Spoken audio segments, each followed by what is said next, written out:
Olá pessoal, hoje caminhamos direto para um lugar que parece luxuoso à distância, mas que começa a ficar bem menos confortável assim que você pisa nele. Sabe quando você acha que nasceu na época errada? Bom, se tivesse nascido na Lisboa do século XVIII, já teria morrido, em uma semana. Talvez duas, se tivesse sorte, bons sapatos e um estômago forte. Você chega à cidade pelo Rio Tejo, ainda antes de colocar os pés em terra firme. A primeira coisa que percebe não é a beleza, é o movimento. O porto está vivo de um jeito quase agressivo. Navios grandes, pesados, carregados até o limite, entram e saem como se Lisboa fosse o coração do mundo, bombeando riquezas para todos os lados. E, de certa forma, ela é. Neste momento, nenhuma outra cidade europeia concentra tanto ouro, prata e mercadorias vindas de tão longe. O Brasil despeja toneladas de ouro aqui. A África fornece mão de obra escravizada. A Ásia manda especiarias, tecidos, porcelanas. Tudo passa por você, mesmo que você ainda nem saiba disso. Antes de seguir, deixa eu fazer aquele pedido rápido, prometo não quebrar o clima. Curta e se inscreva no nosso canal. E aproveita para comentar depois. Você sobreviveria um mês aqui, ou pediria arrego na primeira semana? Agora sim. Você pisa no cais. O chão é de pedra irregular, úmida, escorregadia. Não é uma entrada triunfal. Homens gritam em várias línguas ao mesmo tempo. Há ordens sendo dadas, xingamentos, negociações rápidas. Você sente cheiro de peixe velho misturado com madeira molhada e suor humano. Muito suor. Lisboa não cheira a ouro. Cheira a esforço. Você olha em volta e começa a entender o paradoxo. Esta é, oficialmente, a cidade mais rica da Terra. Mas ninguém aqui parece exatamente relaxado. A riqueza está em movimento constante, nunca parada. E quem não se move junto, fica para trás. Ou é esmagado. Você começa a caminhar em direção à cidade alta, deixando o rio às suas costas. As ruas são estreitas, pensadas mais para sombras do que para conforto. O sol bate forte, mas mal alcança o chão em muitos trechos. Prédios altos, colados uns nos outros, criam corredores de pedra onde o som ecoa. Cada passo seu é acompanhado por rodas de carroça, passos apressados, animais passando muito perto. Perto demais. Você já começa a perceber que espaço pessoal ainda não foi inventado. Lisboa cresce rápido demais para si mesma. A cidade enriqueceu mais rápido do que aprendeu a se organizar. Não existe um plano urbano elegante aqui. Isso só vai surgir depois do desastre que ainda te espera, mas não vamos correr. Por enquanto, você anda por uma cidade medieval tentando lidar com uma riqueza moderna. O resultado é caótico. Você passa por vendedores ambulantes gritando preços, por crianças descalças correndo entre pernas adultas, por religiosos murmurando orações em voz baixa. A fé está em todo lugar. Não como conforto apenas, mas como vigilância. Você sente que está sendo observado, por pessoas, por santos, por Deus, talvez tudo ao mesmo tempo. Não é uma sensação leve. É uma fé pesada, que dita horários, roupas, comportamentos. E enquanto você caminha, começa a notar os contrastes. Um palácio surge quase do nada, com fachadas imponentes, varandas ornamentadas, janelas grandes. Logo ao lado, uma casa pequena, escura, com roupas penduradas e um cheiro suspeito vindo de dentro. Lisboa não separa riqueza e pobreza por bairros.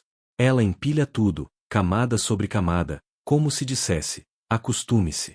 Você percebe que sua presença não chama tanta atenção quanto imaginava. A cidade já viu de tudo. Marinheiros estrangeiros, comerciantes, escravizados, nobres, mendigos. Você é só mais um corpo tentando atravessar o dia. Isso é, estranhamente, reconfortante, e um pouco assustador. O som é constante. Não há silêncio verdadeiro. Mesmo quando você para, há algo rangendo, alguém falando, um sino tocando ao longe. Lisboa vibra. Dormir aqui não é desligar, é apenas diminuir o volume. Você começa a entender que sobreviver aqui exige adaptação rápida. Comer o que aparece. Beber água sem fazer muitas perguntas. Andar atento, mas sem encarar demais. Aprender quando falar, e quando ficar quieto. Pequenas regras não escritas que mantêm você vivo. Ou pelo menos inteiro. E há humor nisso tudo, mesmo que ninguém admita. Porque, convenhamos, morar na cidade mais rica do mundo e ainda assim disputar espaço com uma galinha no meio da rua é quase uma piada cósmica. Você ri por dentro. Rir por fora pode chamar atenção desnecessária. À medida que o dia avança, você sente o cansaço chegar rápido. Não pelo esforço físico apenas, mas pela quantidade de estímulos. Cheiros, sons, pessoas, tudo ao mesmo tempo. Lisboa não te recebe com gentileza. Ela te testa. E você ainda nem viu o pior, nem o melhor. Agora, enquanto o sol começa a baixar lentamente, você percebe algo importante. Esta cidade não foi feita para visitantes. Ela foi feita para funcionar, para extrair, concentrar e redistribuir riqueza. Quem se adapta, fica. Quem não consegue, some. E é com essa sensação, de fascínio misturado com alerta, que você dá mais alguns passos para dentro da Lisboa do século XVIII, sem saber ainda que cada rua daqui vai te ensinar algo sobre poder, sobrevivência e o preço de viver no centro do mundo. Now, Jim Delights, maybe turn on a fan for that soft background and let's easy into tonight's journey together. Você acorda cedo, não porque quer, mas porque Lisboa decide por você. O dia começa antes do sol aparecer de verdade. Não existe esse luxo moderno de mais 5 minutos. Aqui, quem dorme demais perde espaço, comida, oportunidade. Ou tudo junto. O som que te puxa de volta ao mundo não é um alarme gentil, é a cidade em funcionamento. Passos apressados, carroças rangendo, vozes discutindo preços logo abaixo da sua janela. Você se levanta em um quarto pequeno, com paredes grossas de pedra que seguram a umidade da noite. O ar é frio e levemente salgado. Lençóis são um conceito flexível, você dorme mais sobre o tecido do que dentro dele. Ainda assim, o corpo aprende a aceitar. Adaptar-se é a primeira habilidade que Lisboa exige de você. Ao sair para a rua, percebe que a cidade da madrugada é diferente daquela que viu ontem. Menos teatral, mais prática. Padarias já funcionam, espalhando um cheiro de pão quente que atravessa quarteirões inteiros. É um dos poucos aromas realmente reconfortantes por aqui. Você segue esse cheiro quase por instinto, como se ele fosse um guia invisível. Pessoas comuns dominam as ruas agora. Artesãos abrindo oficinas, mulheres carregando água, aprendizes limpando o chão antes que o mestre chegue. Ninguém anda devagar. Ninguém parece perdido. Só você. E isso fica claro rápido. Um olhar aqui, outro ali. Nada hostil. Apenas curioso. Lisboa observa antes de julgar. A água é uma preocupação constante. Você vê filas se formando perto de fontes públicas. Nem sempre a água é limpa, mas é o que há. Beber sem pensar demais é uma habilidade de sobrevivência. Você observa alguém misturar vinho à água, não por gosto, mas por segurança. Enquanto caminha, você começa a entender o ritmo social da cidade. Os sinos das igrejas marcam mais do que horas, eles organizam a vida. Trabalho, oração, refeições. Mesmo quem não é particularmente religioso obedece. Não porque acredita, mas porque facilita. Ir contra o fluxo aqui custa energia demais. Você passa por lojas cheias de mercadorias vindas de lugares que você só conhece por mapas ou livros, tecidos coloridos, especiarias com nomes difíceis, objetos exóticos que ninguém sabe exatamente para que servem, mas que custam caro o suficiente para impressionar visitas. E aí vem o contraste inevitável. A poucos metros dessas vitrines improvisadas, você vê miséria crua. Pessoas sentadas no chão, esperando algo, qualquer coisa. Não pedem com desespero. Pedem com cansaço. A cidade é rica, mas não é gentil. A riqueza escorre, mas raramente pinga onde você acha que deveria.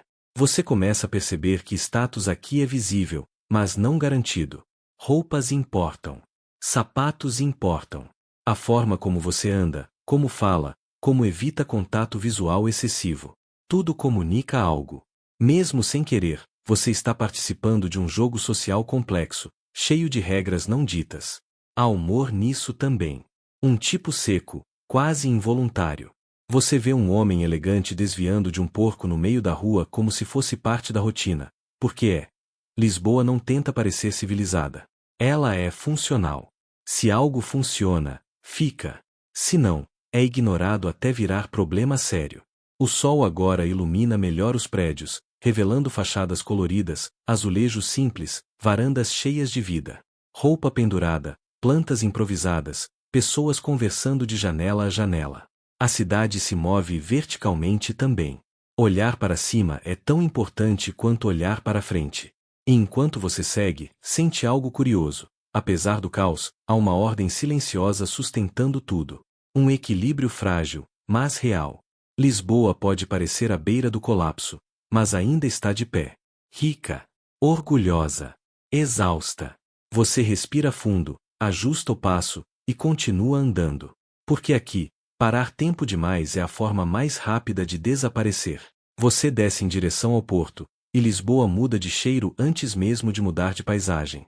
O ar fica mais pesado, misturado com sal, peixe, madeira molhada e algo indefinido que só existe onde o mundo inteiro passa por ali, mas ninguém fica tempo suficiente para limpar tudo direito. O Tejo se abre à sua frente como uma avenida viva, larga, movimentada, barulhenta. Não é um rio calmo, é uma promessa constante de riqueza e de desaparecimento. Aqui, a cidade mostra por que se considera o centro do mundo. Navios atracam e partem sem cerimônia. Alguns voltam carregados de mercadorias que você reconhece: açúcar, tabaco, tecidos finos. Outros trazem coisas mais difíceis de nomear, vindas de lugares que a maioria das pessoas daqui jamais verá. Lisboa não pergunta muito. Lisboa recebe, pesa, cobra imposto e segue em frente. Você observa os estivadores trabalhando. Corpos marcados, mãos grossas, movimentos repetidos com precisão quase automática. Não há romantização nenhuma nisso. É trabalho duro, diário, ingrato. Se alguém cai doente, outro ocupa o lugar. O porto não para. Nunca parou. Nunca vai parar, pelo menos é isso que a cidade acredita. Enquanto caminha entre barris e cordas, você escuta idiomas diferentes se misturando como ruído de fundo. Espanhol, francês, italiano, palavras africanas, sons que você não reconhece. Lisboa é cosmopolita antes mesmo da palavra existir. Não por tolerância, mas por conveniência. Se você traz algo valioso, é bem-vindo. Se não, aprende rápido a não atrapalhar. Você passa por armazéns enormes, cheios de guardas. O controle aqui é rígido. A coroa sabe exatamente de onde vem sua riqueza, e faz questão de vigiar cada parte dela. O ouro não circula livremente. Ele sobe. Sempre sobe. E você começa a entender que a opulência que vê nos palácios não nasce do nada. Ela passa primeiro por este chão sujo. O contraste entre poder e precariedade fica ainda mais evidente. Ao lado de caixas cheias de especiarias raras, você vê homens dormindo encostados em muros, exaustos demais para se importar. A cidade permite isso. Não por crueldade consciente, mas porque olhar demais cansa. E Lisboa prefere seguir andando. Você nota também o risco constante. Cordas se soltam, barris rolam, gritos surgem do nada. Um descuido e alguém se machuca, ou some na água escura do rio. Não há pausa dramática. O trabalho continua. Alguém anota. Alguém substitui. E o navio segue viagem. Mais adiante, você encontra comerciantes discutindo preços com uma intensidade quase teatral. Gestos largos, vozes altas, promessas exageradas. Tudo é negociação. Tudo pode ser barganhado. Até a verdade. Você percebe que, aqui, exagerar não é mentir, é estratégia. O porto também é um lugar de histórias. Você escuta relatos de tempestades, terras estranhas, cidades que parecem inventadas. Algumas histórias são verdadeiras. Outras, claramente não. Mas todas cumprem a mesma função: fazer o ouvinte sentir que está vivendo algo grandioso, mesmo sem sair do lugar. Você se aproxima da água e observa os navios mais de perto. Cascos marcados, velas remendadas, mastros que rangem como se reclamassem do próprio peso. Essas embarcações são tecnologia de ponta para o século XVIII, e ainda assim, frágeis diante do oceano. Lisboa confia nelas sua fortuna inteira. Uma aposta constante, repetida viagem após viagem. Há algo hipnotizante nisso. A cidade parece rica, mas vive no limite. Basta uma rota falhar, uma frota não voltar, e o equilíbrio começa a tremer. Você sente isso no ar, mesmo que ninguém diga em voz alta. A confiança é alta. A segurança, nem tanto. Você percebe que o porto não é apenas um lugar físico, é um estado de espírito. Movimento constante, expectativa permanente, ansiedade disfarçada de rotina. Ninguém aqui vive totalmente no presente. Todos pensam no próximo carregamento, no próximo contrato, na próxima partida. E no meio disso tudo, você passa despercebido. Não porque seja invisível, mas porque Lisboa está ocupada demais olhando para o horizonte. O futuro chega de navio. Sempre chegou. Sempre trará algo, bom ou ruim. Você se afasta lentamente do rio, com o som das águas ficando mais distante. O porto continua atrás de você, funcionando como sempre. E você entende, com uma clareza tranquila, esta cidade não dorme porque não pode. O mundo inteiro depende dela acordada. Você sobe novamente em direção às colinas, deixando o cheiro do rio para trás, e Lisboa muda de ritmo outra vez. Aqui em cima, o barulho do porto vira um murmúrio distante, quase respeitoso. As ruas ficam mais estreitas, mais inclinadas, e você sente o peso da cidade nas pernas. Lisboa não foi feita para ser atravessada com pressa. Cada subida parece um lembrete silencioso de que riqueza também cansa. As casas se apertam umas contra as outras como se compartilhassem segredos. Muitas têm fachadas simples, cores desbotadas pelo sol e pelo sal do ar. Outras ostentam azulejos que brilham mesmo na sombra, contando histórias em padrões azuis que você não entende completamente, mas sente que são importantes. Esses azulejos não estão aqui só para decorar, eles protegem, isolam, refletem o calor. Uma solução prática que virou identidade cultural sem ninguém planejar isso direito. Você passa por janelas abertas e percebe como a vida privada escorre para a rua. Panelas batendo, água sendo jogada fora, discussões familiares que não fazem questão de ser discretas. Lisboa do século XVIII não separa muito bem o público do íntimo. Tudo acontece meio junto, meio misturado, como se a cidade inteira fosse uma grande casa mal organizada. O cheiro agora é outro. Lenha queimada, comida simples, roupas úmidas secando em cordas improvisadas. Não é desagradável, é doméstico.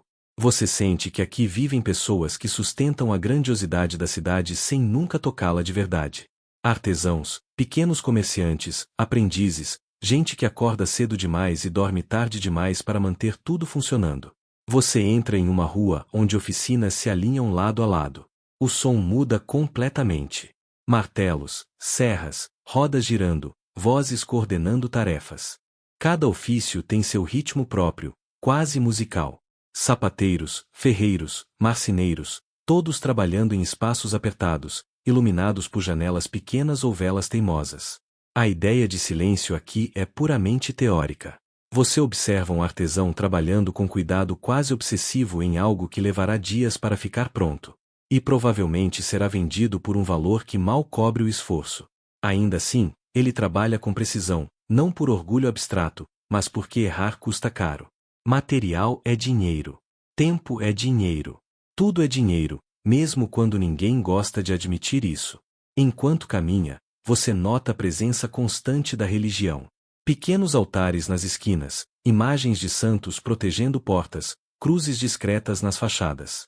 Não é ostentação, é hábito. Em uma cidade que vive de apostas arriscadas, pedir proteção divina virou parte da rotina, como trancar a porta antes de dormir. Você passa por uma igreja e percebe que ela funciona quase como um ponto de encontro. Pessoas entram e saem sem cerimônia, algumas para rezar, outras só para descansar um pouco do calor. A fé aqui é prática. Serve para consolar, organizar o tempo, justificar o que não se explica. Não resolve tudo, mas ajuda a continuar.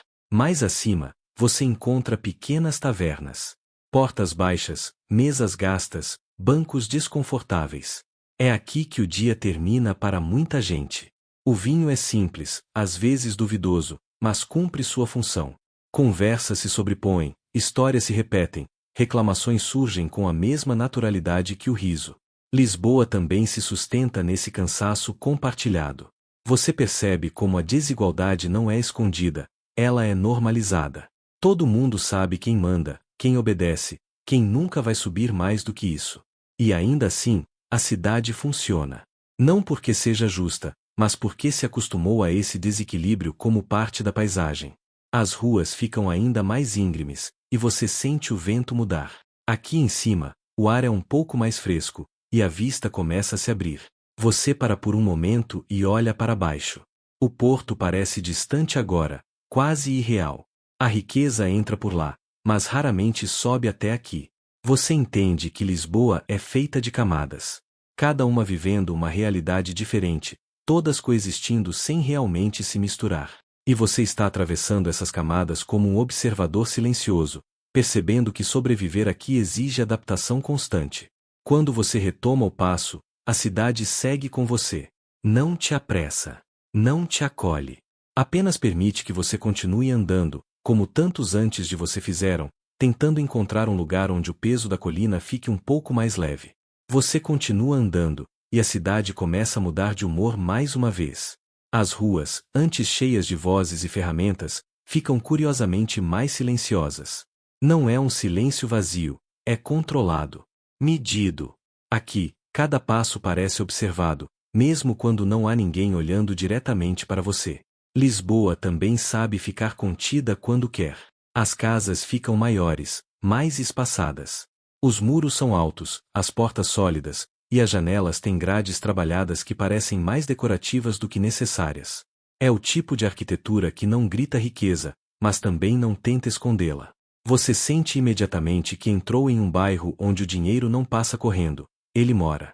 Você percebe como o chão muda. As pedras estão mais bem assentadas, menos irregulares. Seus pés agradecem, mesmo que sua mente fique alerta. Aqui vivem comerciantes ricos, funcionários importantes da coroa, gente que lucra com o império sem nunca ver uma tempestade no mar. Pessoas que entendem o mundo em números, contratos e favores bem colocados.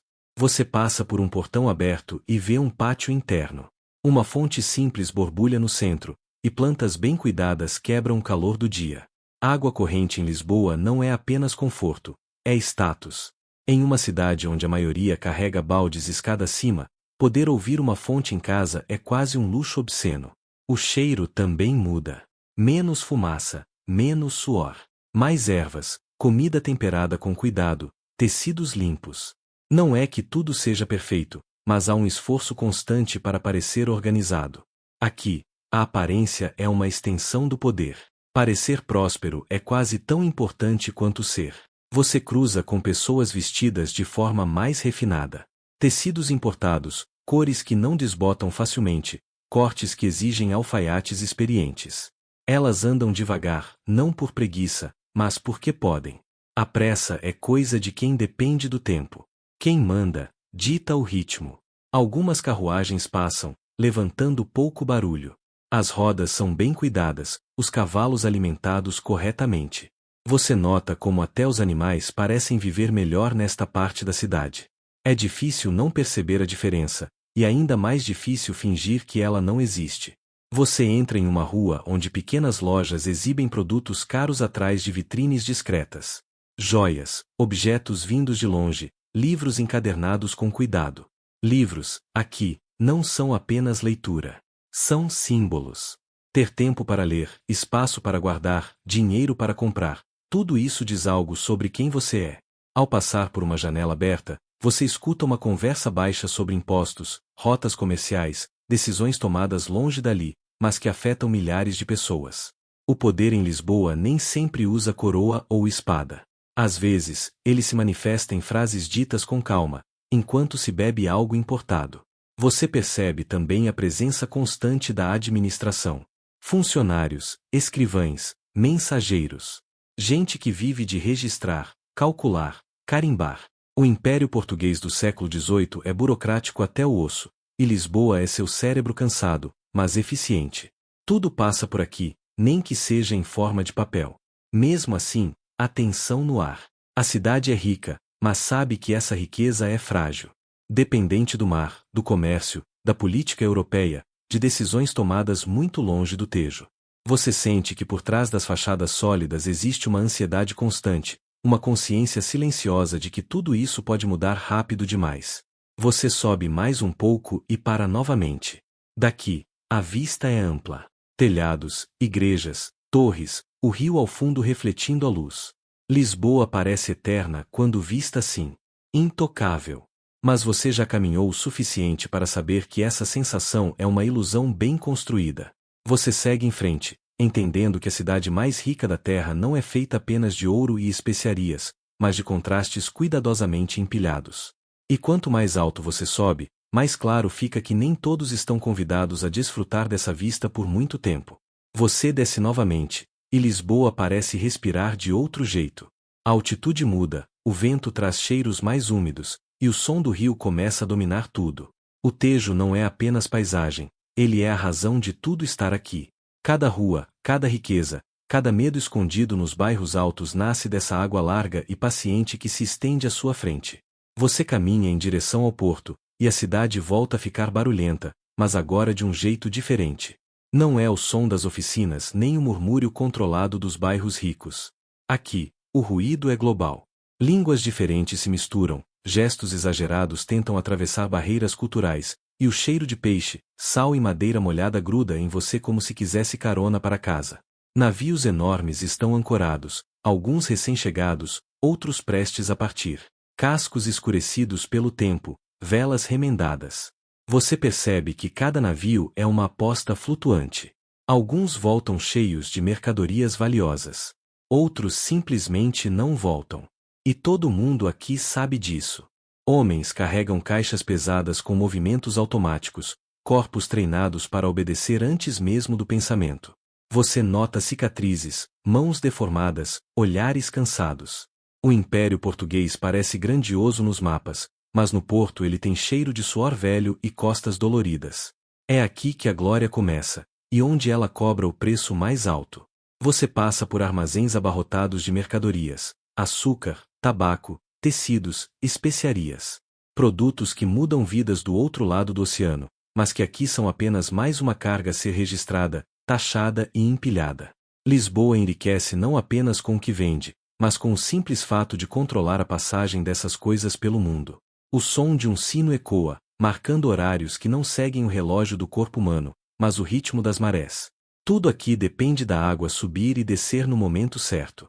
Você começa a perceber que, apesar de toda a arquitetura sólida da cidade, Lisboa é governada por algo que ninguém controla completamente. Você vê marinheiros descansando encostados em muros, alguns rindo alto, outros em silêncio absoluto. Muitos estão apenas de passagem, gastando o que ganharam rápido demais, como se soubessem que guardar dinheiro não faz sentido quando o próximo destino pode ser o último. Há uma urgência estranha no ar, como se todos vivessem em prazos invisíveis. As tavernas próximas ao porto são diferentes das que você viu antes. Aqui, o chão é mais pegajoso, as histórias são mais exageradas, e a linha entre verdade e invenção praticamente não existe. Você escuta relatos de tempestades impossíveis, monstros no mar, terras tão ricas que o chão parece brilhar. Algumas histórias são mentiras descaradas. Outras, não tanto. Você percebe como Lisboa, nesse ponto, funciona como um funil de mundos. Tudo passa por aqui: mercadorias, ideias, doenças, crenças. O que chega pelo porto inevitavelmente sobe a cidade, espalhando mudanças silenciosas. Nem sempre boas. Nem sempre rápidas. Mas sempre inevitáveis. Enquanto você caminha, vê funcionários da coroa anotando números, conferindo selos, discutindo taxas. O papel manda tanto quanto o vento. Um erro em uma linha pode custar uma fortuna. Um carimbo errado pode atrasar um navio por semanas. O poder aqui não está apenas nas mãos que trabalham, mas nas que escrevem. Você se aproxima da água e observa o reflexo da cidade tremendo levemente na superfície do rio. Lisboa parece instável assim, como se pudesse se desfazer com um simples movimento mais brusco. É bonito. E um pouco inquietante. Você sente que o porto não é apenas o coração econômico da cidade, mas também seu ponto mais vulnerável. Tudo depende desse contato constante com o mundo exterior. Sem o Tejo, Lisboa seria apenas mais uma cidade europeia tentando sobreviver. Você respira fundo, absorvendo esse momento. A cidade mais rica da Terra pulsa aqui, entre madeira molhada e promessas distantes. E você entende, com uma clareza tranquila, que toda essa riqueza é sempre temporária, flutuando, entrando e saindo, como os navios que nunca param por muito tempo. Você se afasta devagar, deixando o rio para trás, enquanto Lisboa continua negociando silenciosamente com o mundo inteiro. Você se afasta do porto e, quase sem perceber, a cidade começa a mudar de textura outra vez. O cheiro salgado fica mais distante, substituído por fumaça de lenha, comida quente e ruas que parecem nunca secar completamente. Lisboa, no século XVIII, não tem pressa de se apresentar organizada. Ela se dobra, escorre, se adapta ao relevo como água derramada sem muito cuidado.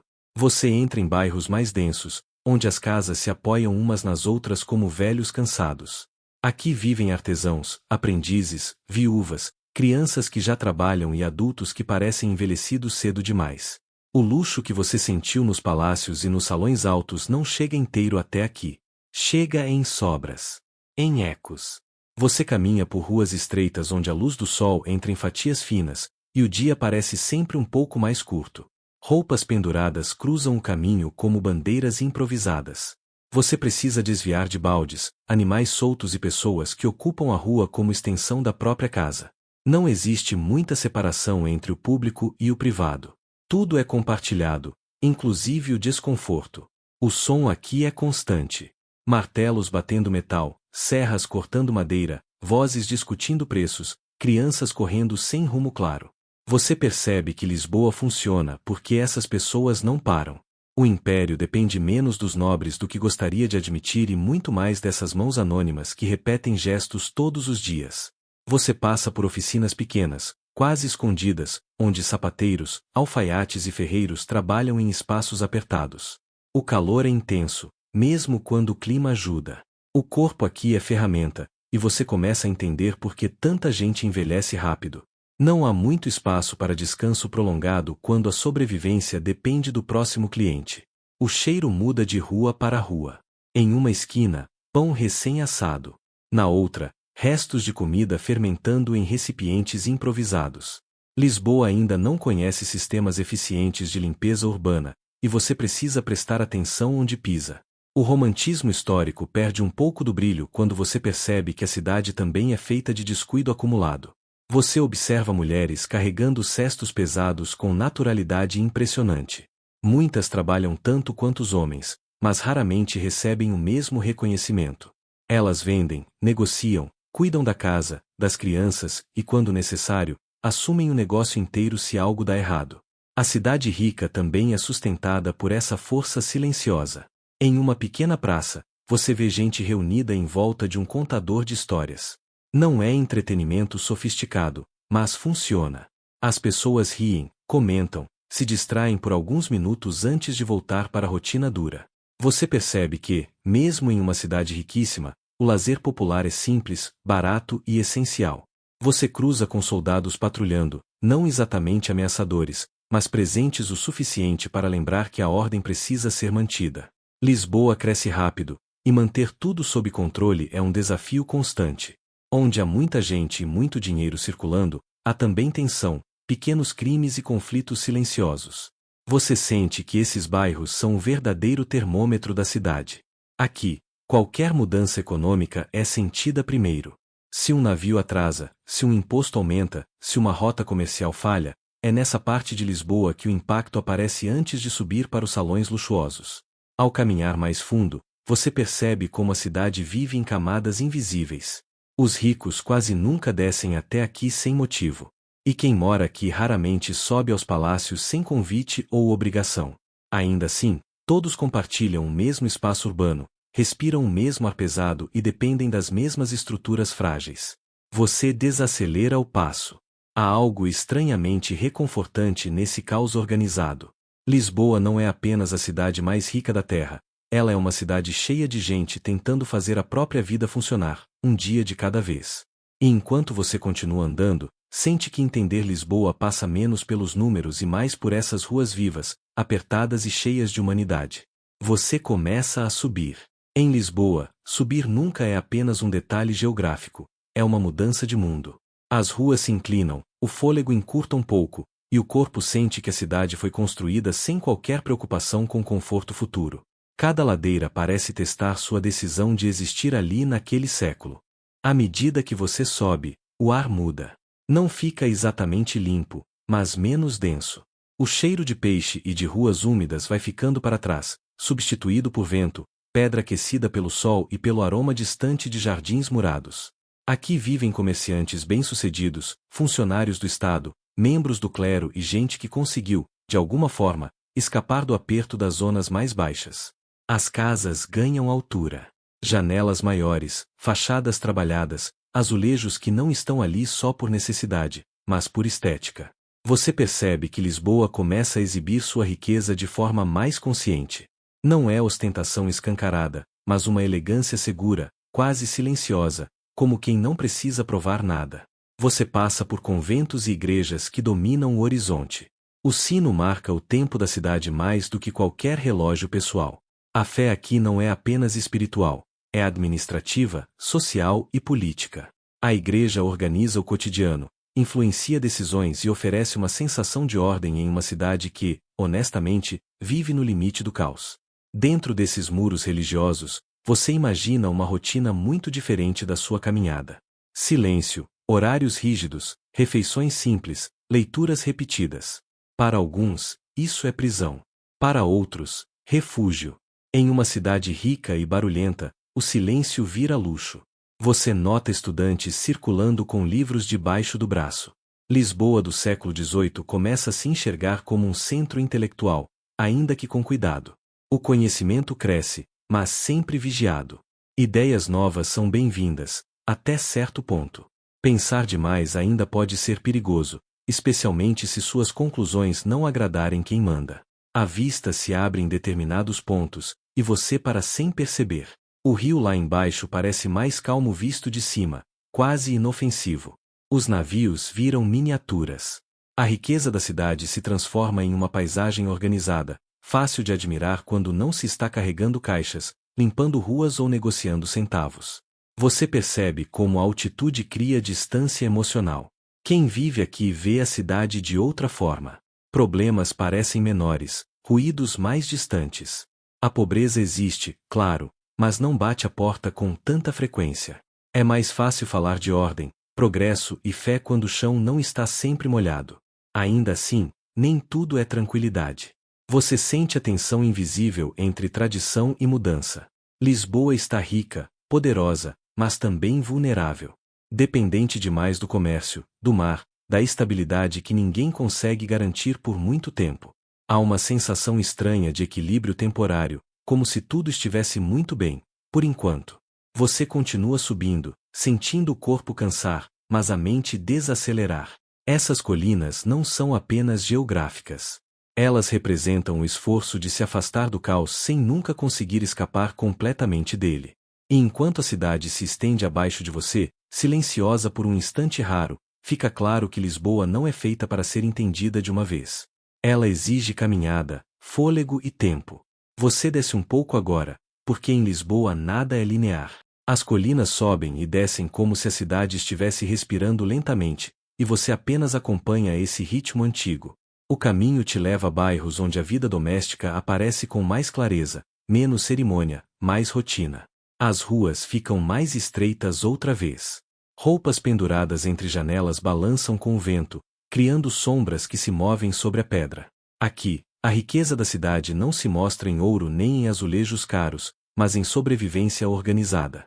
Cada família transforma pouco em suficiente. Cada espaço é usado até o último centímetro. Você passa por mulheres conversando enquanto trabalham.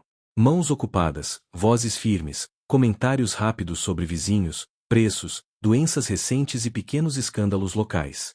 Informação circula rápido nesses bairros, mesmo sem jornais acessíveis a todos. Lisboa fala, e fala o tempo todo. Dentro das casas, você imagina o interior. Poucos móveis, camas compartilhadas, baús que guardam tudo o que importa. Dormir aqui é um ato coletivo. Privacidade ainda não é um conceito totalmente formado. Você aprende rápido que solidão, nesse século, é privilégio caro. Crianças cruzam seu caminho correndo, desviando de adultos com uma habilidade impressionante. Elas aprendem cedo a se mover pela cidade, a reconhecer perigos, a entender quando falar e quando desaparecer. Brincar e sobreviver acontecem quase ao mesmo tempo. Você sente o cheiro de comida simples sendo preparada. Ensopados grossos, pão duro amolecido no caldo, restos reaproveitados com criatividade. Não é uma culinária pensada para encantar, é feita para sustentar. Ainda assim, existe carinho ali. Cada refeição quente é uma pequena vitória. O som de instrumentos aparece de repente. Uma música improvisada, talvez um alaúde cansado ou uma flauta simples. Não é espetáculo. É alguém tentando transformar o fim de tarde em algo suportável. Lisboa canta para si mesma quando ninguém está prestando atenção. Você percebe como o tempo funciona diferente aqui. Não é medido por relógios elegantes, mas por luz, fome, cansaço e sino. O dia começa quando o corpo permite e termina quando não dá mais. Planejamento é curto. O futuro raramente vai além da próxima semana. Mesmo assim, há humor. Piadas rápidas, comentários irônicos sobre autoridades, risadas baixas. O sarcasmo é uma forma de defesa. Quando não se pode mudar muita coisa, rir se torna uma maneira silenciosa de resistir. Você sente que, nesses bairros, a cidade é mais honesta, menos preocupada em parecer poderosa e mais focada em continuar existindo.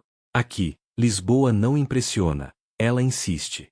Enquanto você caminha, percebe que a riqueza da cidade depende totalmente dessas ruas que quase nunca aparecem em pinturas grandiosas.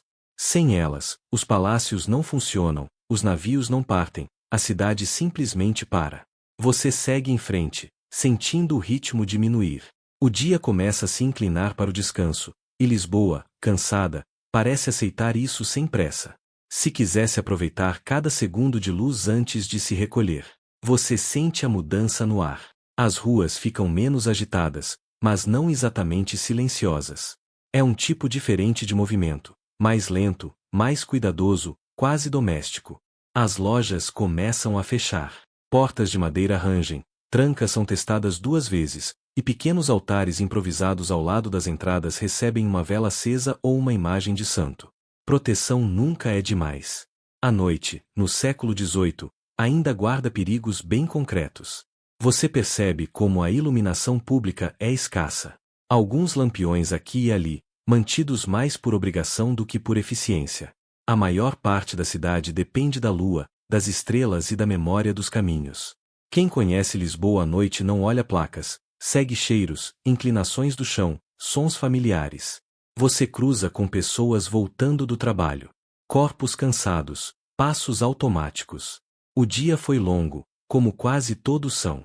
Ainda assim, ninguém parece surpreso com isso. O cansaço é um estado normal, quase permanente. Em algumas tavernas, o movimento aumenta. Você sente o cheiro de vinho barato, fumaça, suor e madeira velha. Risadas escapam pelas portas abertas. Aqui, o descanso não é silêncio, é barulho controlado, conversa alta, histórias repetidas que ficam melhores a cada copo. Você entra em uma dessas tavernas com o olhar. O espaço é apertado, mesas compartilhadas, ninguém muito preocupado com conforto. O vinho não é refinado, mas é suficiente. E, mais importante, é social. Beber sozinho não é comum. Aqui, até a bebida exige companhia. Conversas se cruzam. Alguém reclama dos impostos, outro fala de um navio que chegou atrasado, alguém exagera um encontro com uma figura importante. Você percebe como a cidade constrói sua própria narrativa todas as noites, misturando fatos reais com versões mais interessantes deles. Fora das tavernas, a cidade vai se fechando. Janelas se iluminam por breves momentos e depois escurecem. Famílias se reúnem em espaços pequenos, dividindo histórias, comida e calor. Dormir cedo não é escolha, é necessidade. Amanhã tudo começa outra vez. Você sente o frio subir pelas pedras. Mesmo em noites amenas, a umidade entra nos ossos. Cobertores são grossos, roupas de dormir são simples, e o conforto é relativo. Ainda assim, o corpo aprende a aceitar pouco. Sinos tocam ao longe, marcando o fim de alguma obrigação religiosa ou social. O som ecoa pela cidade como um lembrete constante de que o tempo não pertence a você. Ele pertence à igreja, ao trabalho, à rotina coletiva. Você caminha mais um pouco, agora com passos lentos. Lisboa à noite não convida a pressa. Ela pede atenção. Cada esquina pode esconder alguém, alguma história, algum risco pequeno, mas real. Mesmo assim, você sente uma estranha sensação de pertencimento. A cidade pode ser dura, desigual e cansativa, mas ela funciona. E funciona porque milhões de noites como essa aconteceram antes, e continuarão acontecendo depois.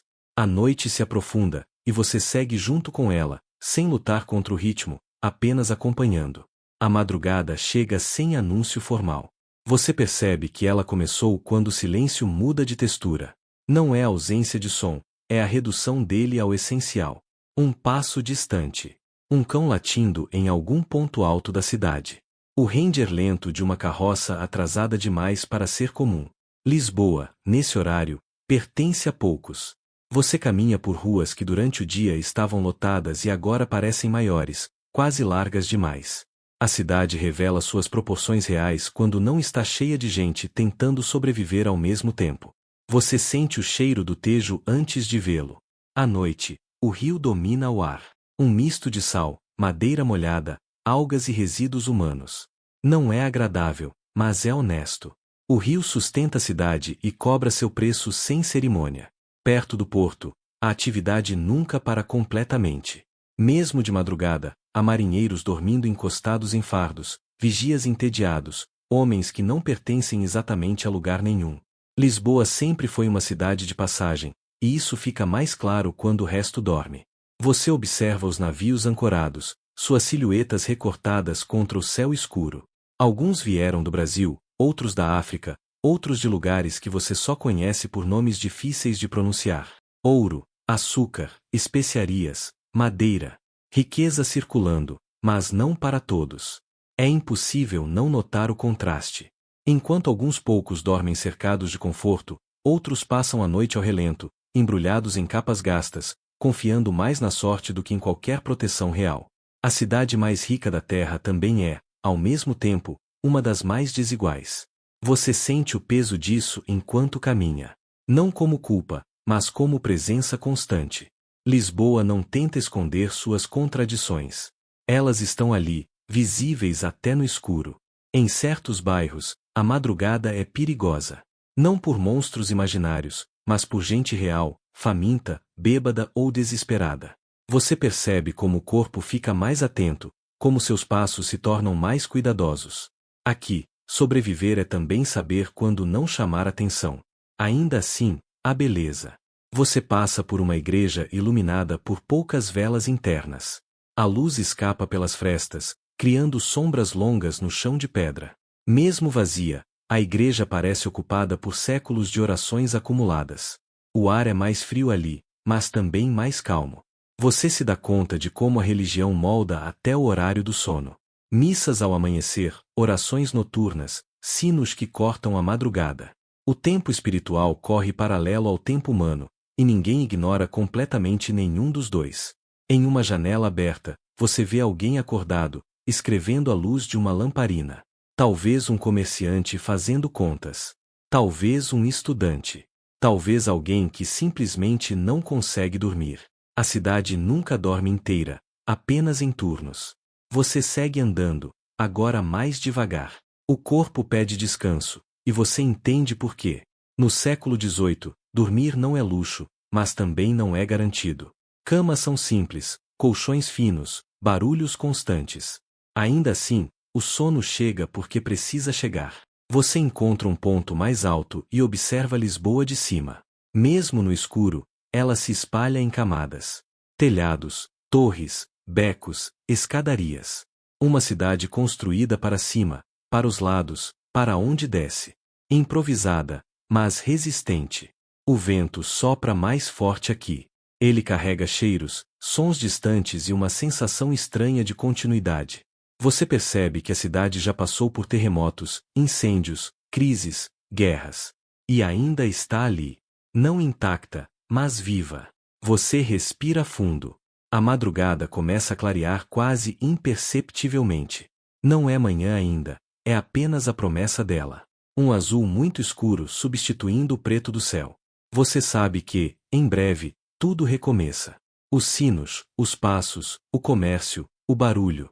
Mas por enquanto, este momento existe.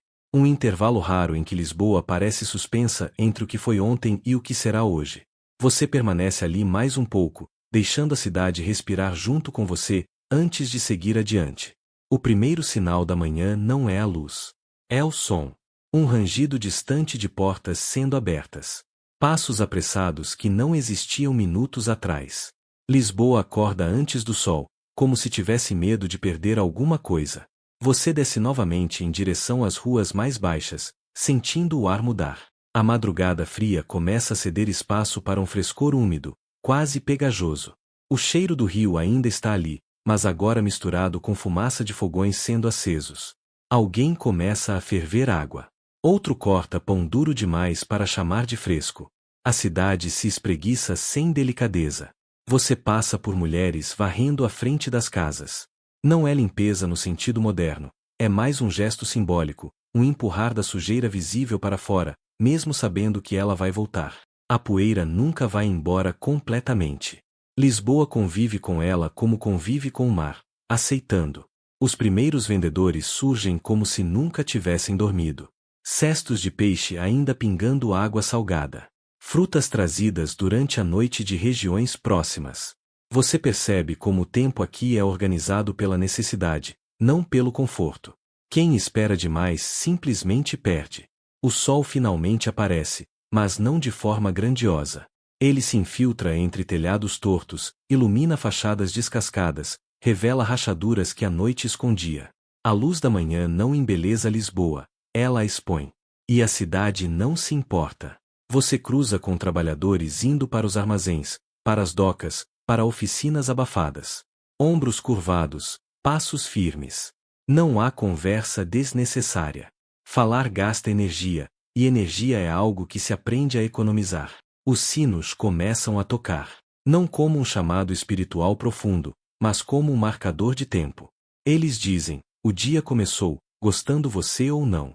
A religião aqui organiza horários tanto quanto a fé organiza consciências. Você entra em uma rua estreita onde o sol ainda não chegou. Ali, o cheiro é diferente.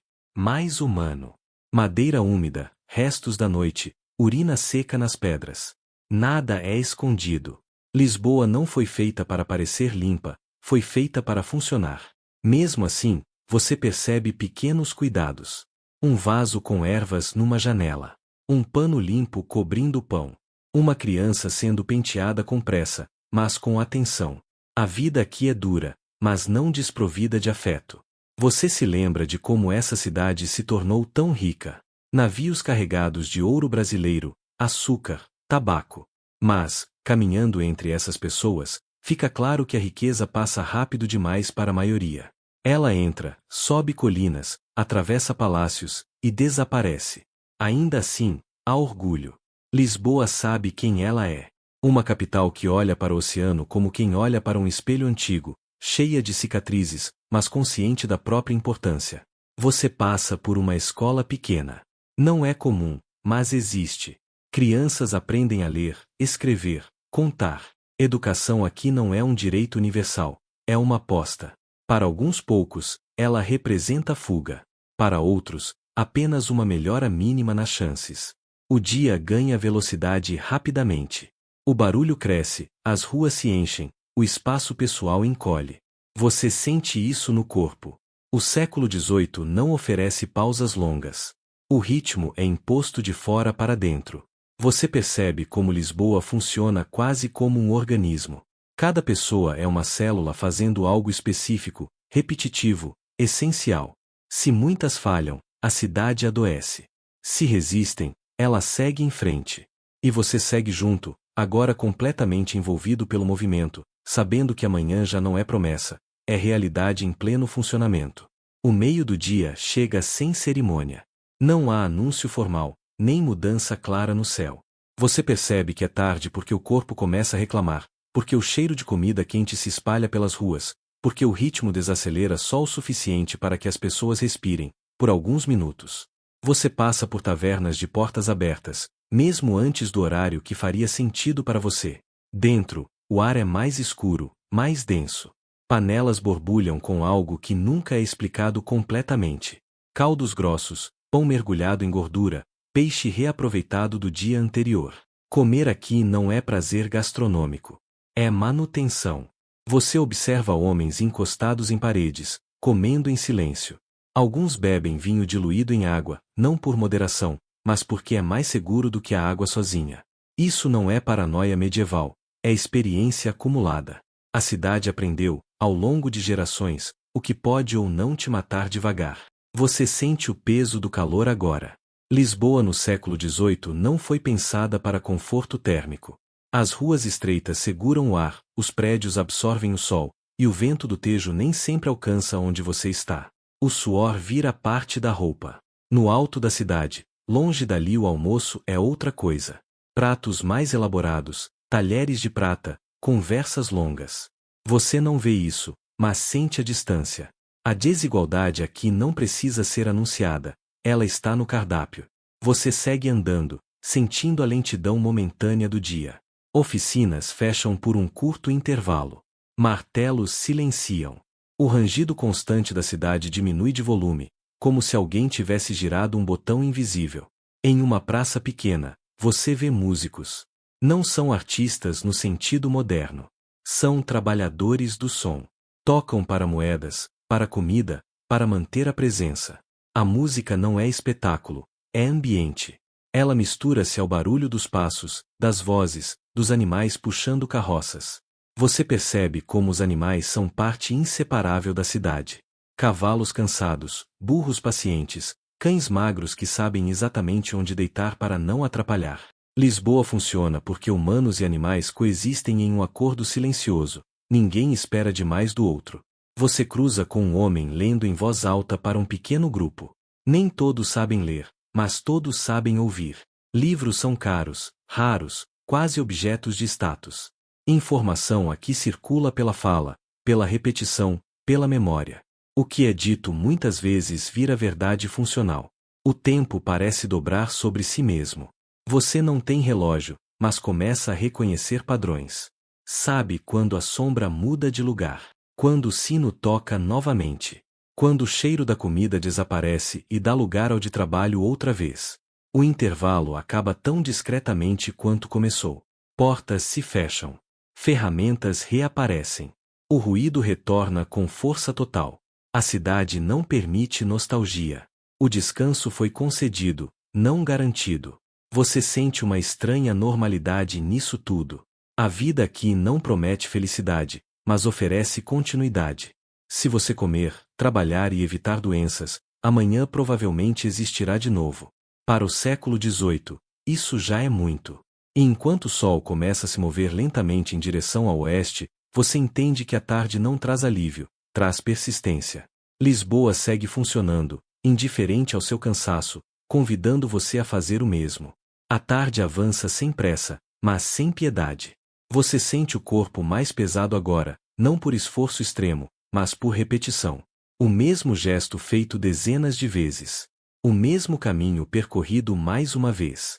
Lisboa não muda de cenário para te entreter, ela te testa na constância.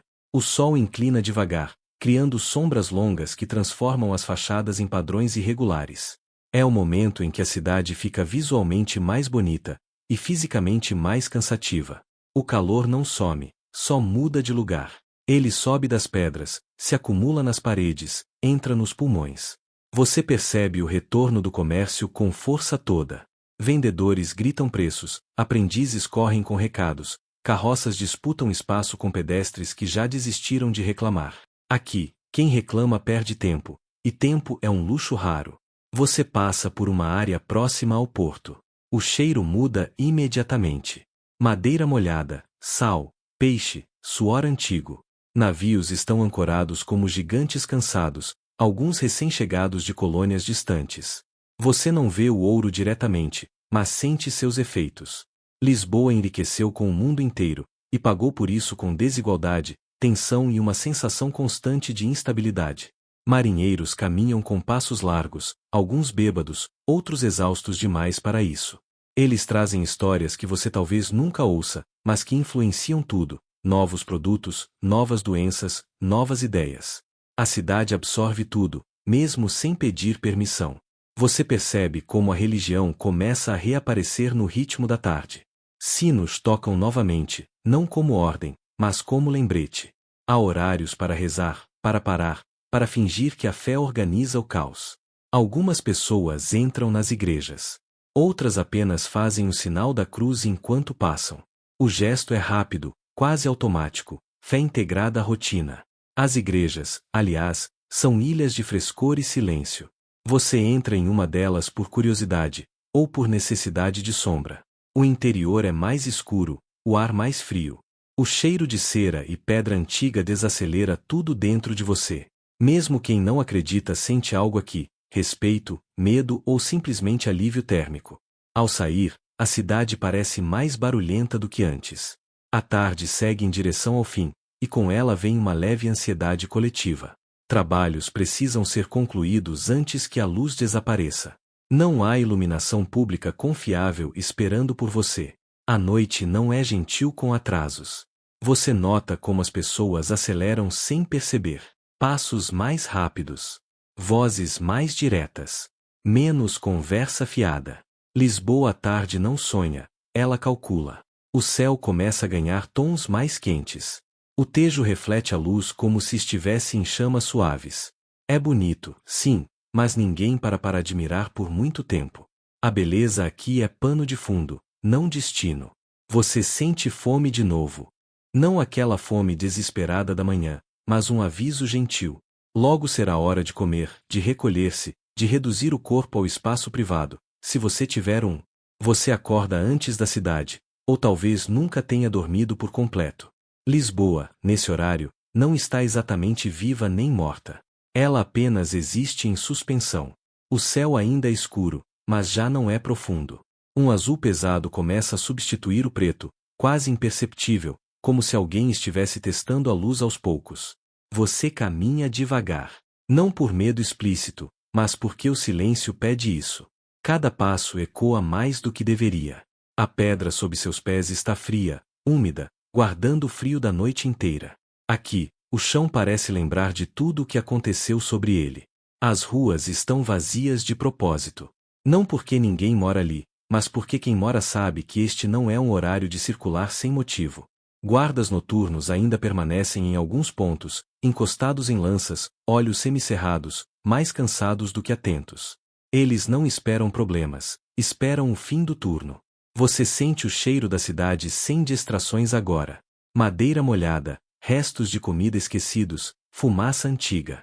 O Tejo respira mais forte nesse horário, e o ar carrega seu cheiro para dentro das ruas, como se o rio quisesse lembrar quem realmente manda ali.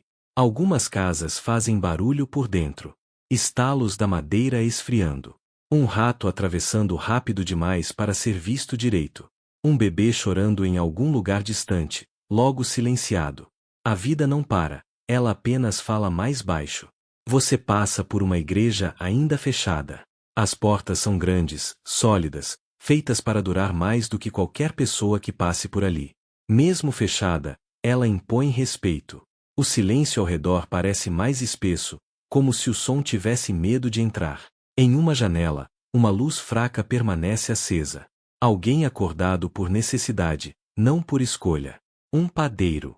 Um contador. Um doente. Lisboa, mesmo rica, nunca dorme inteira.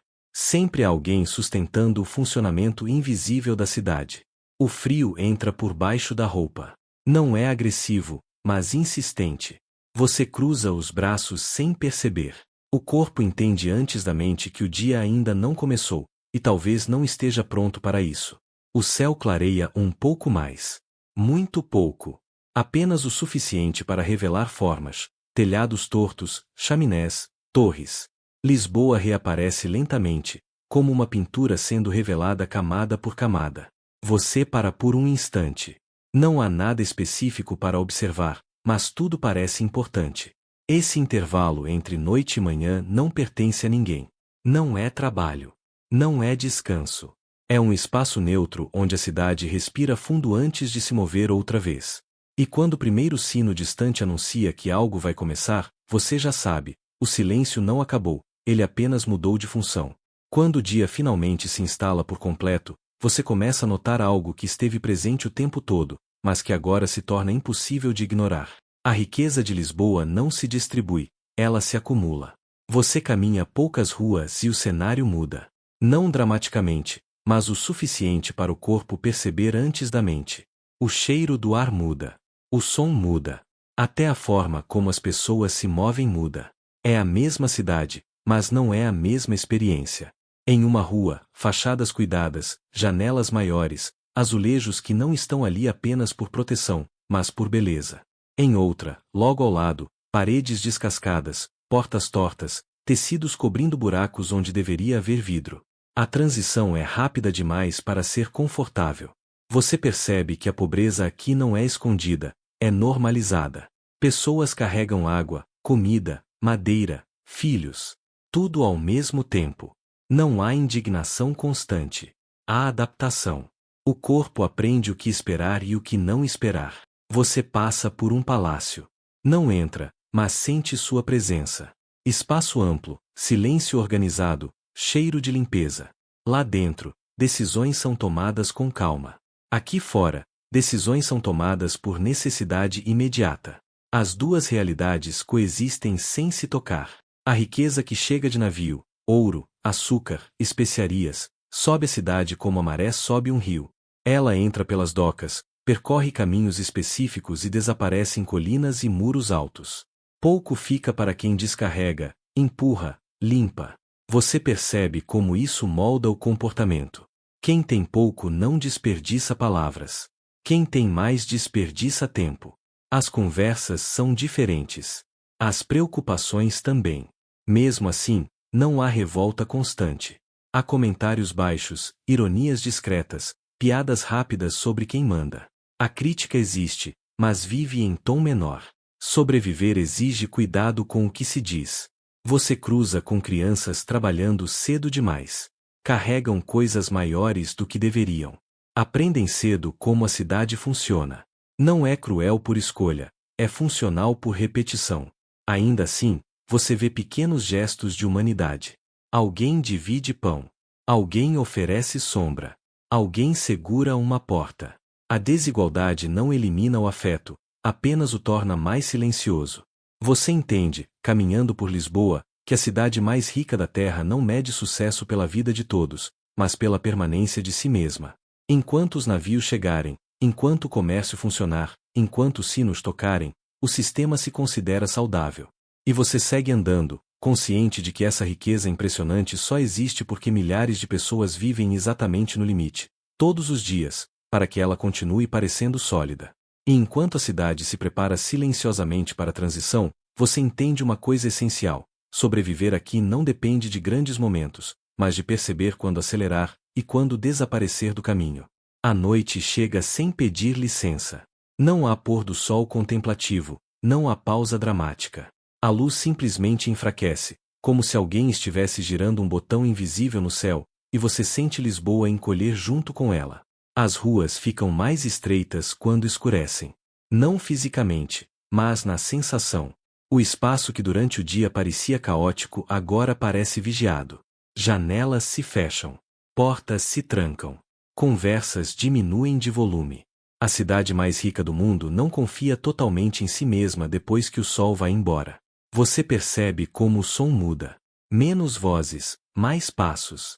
Menos comércio, mais ecos. Cada passo seu parece um pouco mais alto do que deveria.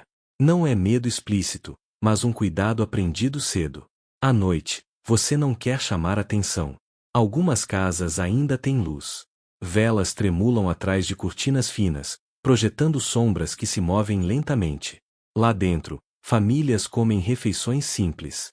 Pão, caldo, algo que sobrou do dia. Não há exagero. O luxo de Lisboa raramente chega inteiro à mesa comum. Você sente o cansaço finalmente vencer o corpo. Não aquele cansaço dramático, mas um peso contínuo, acumulado desde a manhã. Seus ombros relaxam, seus pensamentos desaceleram.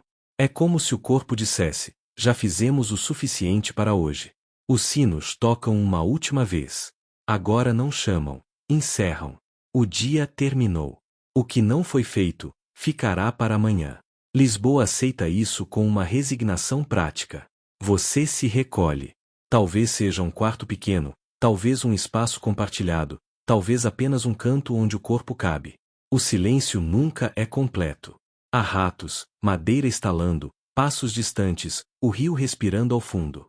Mas tudo isso forma uma espécie de canção baixa, repetitiva.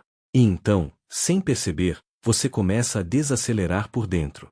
As ruas, os cheiros, o esforço constante, tudo fica distante. A cidade mais rica da Terra continua ali fora, respirando no escuro, contando moedas, sonhos e perdas. Mas agora, por algumas horas, ela não exige nada de você. Você deita. Fecha os olhos. O mundo do século XVIII não desaparece, ele apenas sussurra mais baixo. E isso é suficiente. O ritmo diminui ainda mais agora. Sua respiração encontra um padrão confortável. Você não precisa provar nada, não precisa ir a lugar algum. O dia terminou como termina para todos aqui, sem aplausos, sem grandes conclusões, apenas com continuidade. Lisboa dorme de forma imperfeita, rangendo, murmurando, respirando em camadas. Mas existe segurança nessa imperfeição. Tudo o que precisava acontecer hoje, aconteceu. Você não precisa lembrar de cada detalhe. Pode deixar que eles se dissolvam lentamente. As ruas de pedra, o calor preso entre paredes, o som distante do Tejo, tudo vira pano de fundo para um descanso merecido. A cidade continuará amanhã. Os sinos tocarão. O comércio abrirá. O sol cairá novamente sobre as fachadas antigas. Mas agora, este momento é só seu.